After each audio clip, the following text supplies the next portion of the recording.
We're going to talk about welfare now. This is a big, big issue. It, of course, feeds into the debate about the NHS as well, because there are a lot of sick people out there. The numbers are pretty shocking. The number of British people claiming sickness benefits is 2.8 million. It's going to keep rising to 3.4 million by the end of the decade, but reversing that trend seems very, very difficult. Andy Burnham, in a recent interview a few months ago, said that he was unaware that 18% of working age adults in Manchester are out of work. They do not have a job for whatever reason. This is not just because they can't find jobs. Of course, we know there are loads of vacancies in this country, over 1 million. There are well over 1 million vacancies in this country. Obviously, not all those skills are going to be filled by the people who are currently unemployed, but you would imagine there was a way back into work. So is the welfare system actually working? Is the work system working? This all feeds into the NHS as well, because sickness is putting a massive strain on that. We have a story on the front page of the Daily Telegraph as well. British firms giving up on British workers. More businesses are looking to hire abroad despite soaring numbers on benefits. They've been frustrated with trying to hire British workers, increasingly looking abroad to fill vacancies. That's according to the National Institute of Economic and Social Research.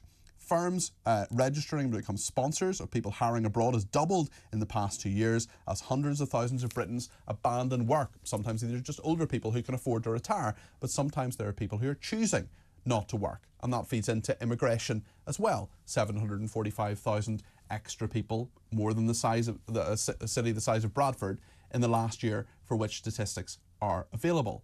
How do we fix this? Let's talk to Reem Abraham, who works for the Institute of Economic Affairs. Reem, you're very welcome to the programme this morning. Hello, good morning, Peter. Good morning. How do we fix this? Yeah, I mean, it really does feel like a scandal, doesn't it? We're talking about almost 5 million people in total on out-of-work benefits.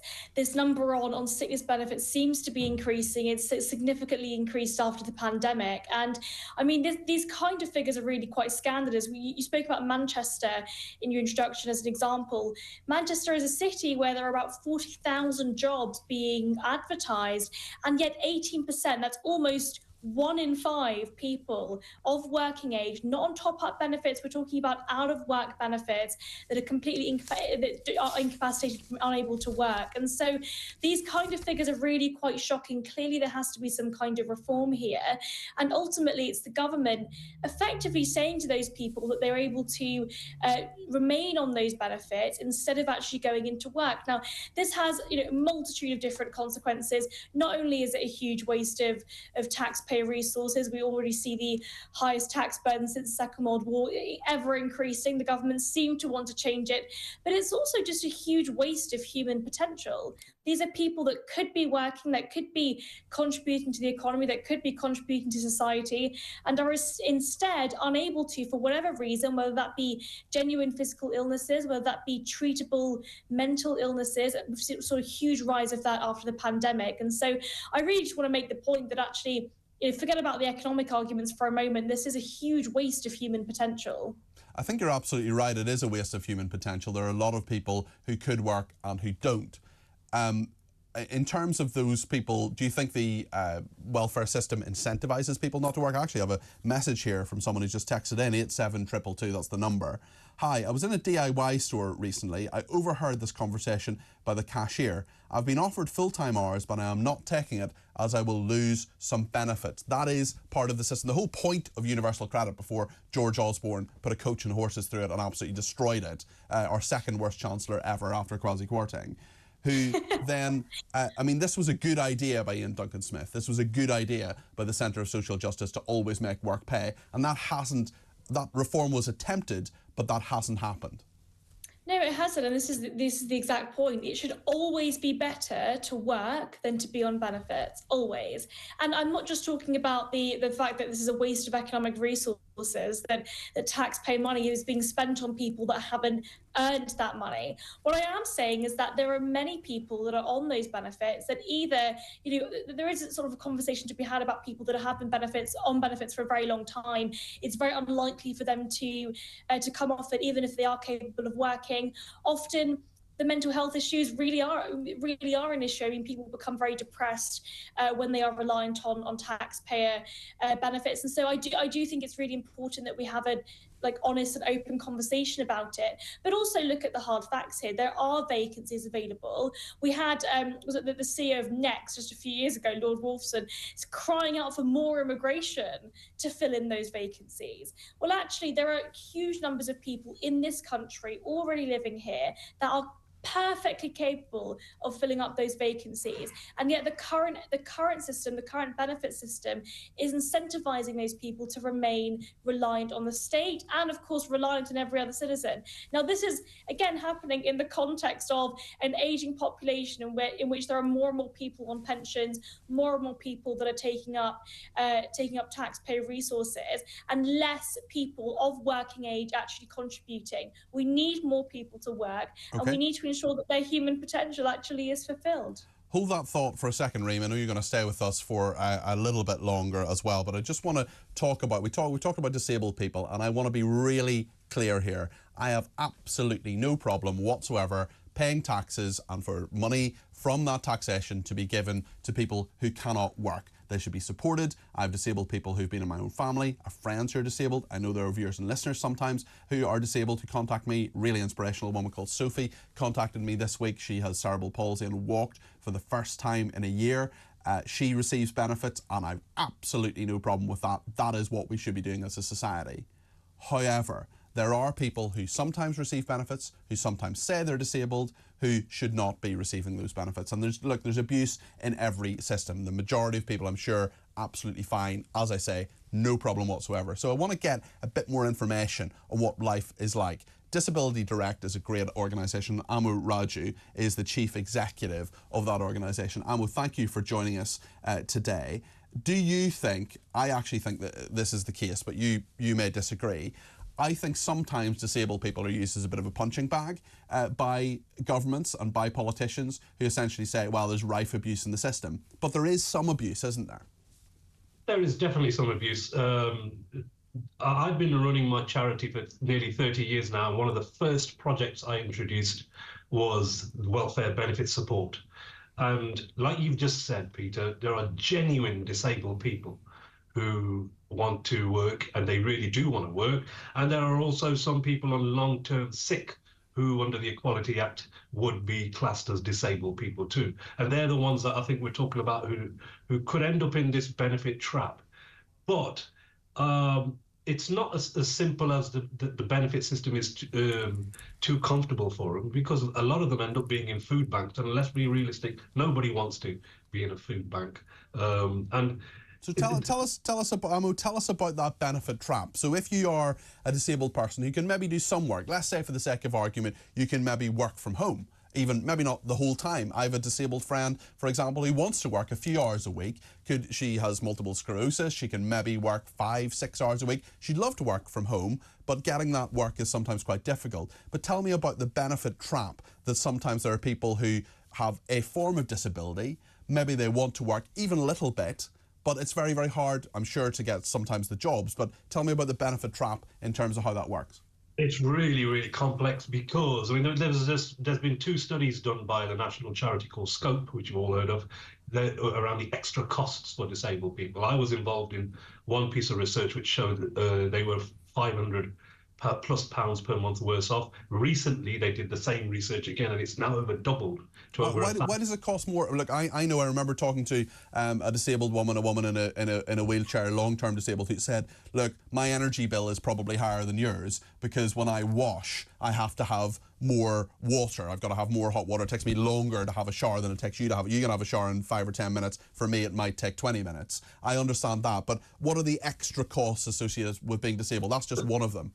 The extra costs are that we have a broken social care system. A lot of disabled people are ending up having to buy their own extra care that they can't get through the state. There's stuff like a cushion that they need to sit on to avoid end up having pressure sores. They could, they're not easily available on the NHS. You're talking about 500-600 quid just to buy one of those. Certain types of diet are no longer free on the NHS anymore. People from celiacs, etc., they end up having to pay extra. When it all adds up, and you talked about extra utilities, it all adds up to a lot more money, and you end up in this scenario where disabled people feel totally lost in a system, a broken system, that, that like you just said, they want to work. We welcome the idea of working from home. And we've been asking for it long before the pandemic.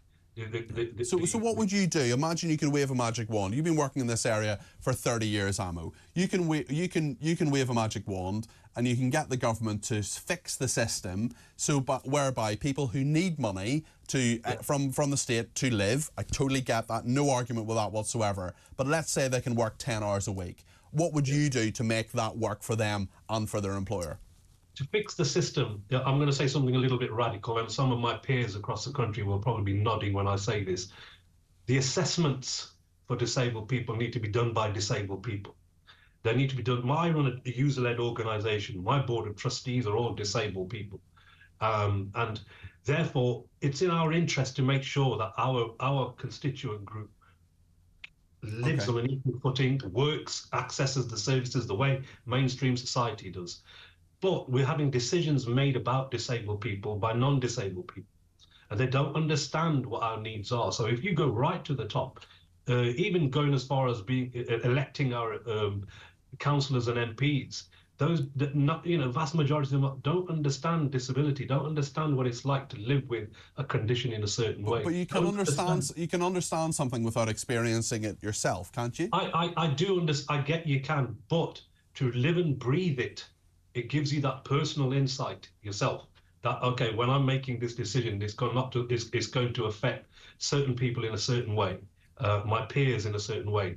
And so, the thing here, Peter, is that these decisions, these assessments, this whole concept of is this person fit for work or are they not fit for work? If it's done by disabled people's organizations, you'll find those decisions are much more fairer. And they'll end up putting in systems such as the Access to Work scheme, which you may or may not have heard of, are much more swifter. If a disabled person wants to work today, they have to go through, if they actually know about it, the Access to Work scheme. It can take up to 12 weeks before they get an assessment. That's ridiculous. So you're saying, Amo, I've heard of the Access to Work scheme. I'm not an expert in it. I'm not going to claim to be an expert in it. But you're saying if someone is disabled, they're saying, let's say for the sake of argument, they're saying I can work 10 hours a week, perhaps working from home, which is a good innovation and helps disabled people get back into the workplace. They have to wait 12 weeks for an assessment surely they can assess whether they can work or not. Up to. And if you need pieces of equipment to buy, they say that a lot of the time you have to buy it yourself and then claim it back, particularly if you're self-employed. And a lot of disabled people want to get into self-employment as well because it's much more easier for them. And flexible, employers out there still do not, large or small, still do not understand the needs of disabled people because disability equality training for staff went right off their to-do list when they were making cutbacks in all office suites. So a lot of them want to go and work self-employed, and to do that, you have to. For example, you can have a certain type of a wheelchair or a scooter purchased through the Access to Work scheme, and some of them to £3,000 to £4,000. But they're saying, well, buy it yourself and then claim it back. Well, not everybody has £4,000 sitting in their bank account. Let me tell you.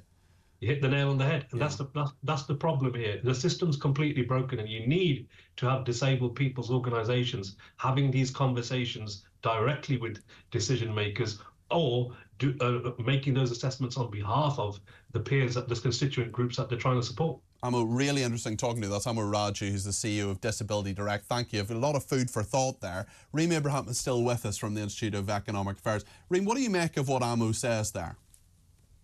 Yeah, I think he makes some excellent points. The fact that the Access for Work scheme can often take up to 12 weeks, even longer, to try and get those people to have those proper physical and mental health assessments to prove that they can work, I think is again an absolute scandal. It shows just how broken the public service system really is in the way in which we're attempting to try and get people back into work.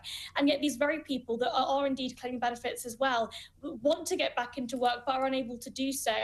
I think that we should let them decide if they are fit to work, but also let employers decide. I mean, if they're self-employed, that should be up to their responsibility.